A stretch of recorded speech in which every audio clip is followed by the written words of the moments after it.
North America में Niagara नाम का एक ऐसा झरना है। इस झरने के पास खड़े हुए व्यक्ति को भी पानी की कल कल की आवाज़ बहुत भयानक सुनाई देती है। इसमें पानी की बहुत छोटी सी धारा तकरीबन 165 फीट ऊंचाई से गिरती है और अगर इसमें गलती से भी कोई गिर जाए तो उसका बचकर लौटना असंभव है। तभी ये बात एक ऐसे इंसान को पता चली जो वहाँ का एक पहलवान था और उसने चैलेंज कर दिया कि मैं इस झरने को पार कर सकता हूँ। फिर कुछ दिन बाद हेलीकॉप्टर से इस झरने के ऊपर एक लंबी तार बांध दी गई, इस कोने से उस कोने तक। लोगों को जब ये पता चला तो लोग उसे देखने के लिए दूर दूर से आए और उसे आके बोलने लगे, तुम पागल हो क्या, क्यों अपनी जान देना चाहते हो? अगर एक बार तुम उसके ऊपर चले गए तो तुम्हारा वापस आना लगभग नामुमकिन है। पर वो चुपचाप रहा, कुछ नहीं बोला। फिर उसने थोड़ी देर बाद उस तार पर चलना शुरू किया और लोगों के इतना मना करने के बाद भी उस तार पर चला और उसने उस तार को पार करके दिखाया। जैसे ही उसने तार को पार किया, लोगों की तालियों की गड़गड़ाहट गूंज उठी। फिर उसने उन लोगों से कहा, आप सबने मुझे नियाग्रा फॉल्स को पार करते देखा था ना? लोगों ने कहा, हाँ, तुम्हें पार करते हुए सबने देखा।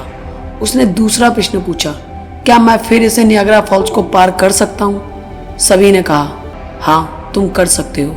उसने फिर तीसरा प्रश्न किया कि आप में से कोई ऐसा है जो मेरे कंधे पर बैठ सकता है जब मैं इस झरने को पार करूं? इस बात के सुनते ही वहां के लोगों में सन्नाटा छा गया।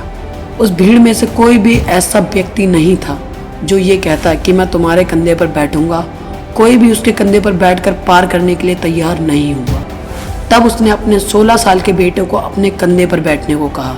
उसके बेटे ने बिना कुछ पूछे अपने पिता के कंधे पर बैठ गया।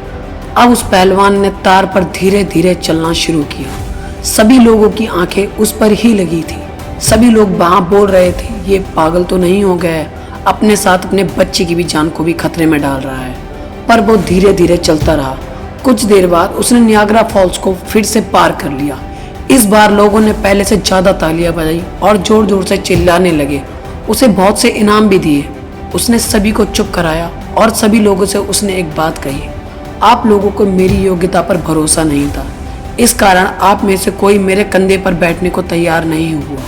पर मेरे बेटे को मुझ पर पूरा भरोसा था और उसने बिना कुछ सोचे चुपचाप मेरे कंधे पर बैठ गया, क्योंकि उसको यकीन था कि मेरे पिता कभी मुझे कुछ होने नहीं देंगे। वैसे ही मेरा विश्वास उस ऊपर वाले पे है कि वो कभी मेरे साथ गलत नहीं होने देगा, क्योंकि मैंने इसके लिए मेहनत की है और मेहनत का फल हर किसी को मिलता है। दोस्तों, दुनिया आप पर भले ही भरोसा ना करे, लेकिन आपको खुद पर और उस ईश्वर पर भरोसा करना चाहिए, क्योंकि जब दुनिया आपका साथ छोड़ देती है तो वही आपका साथ देता है। जय हिंद, जय भारत।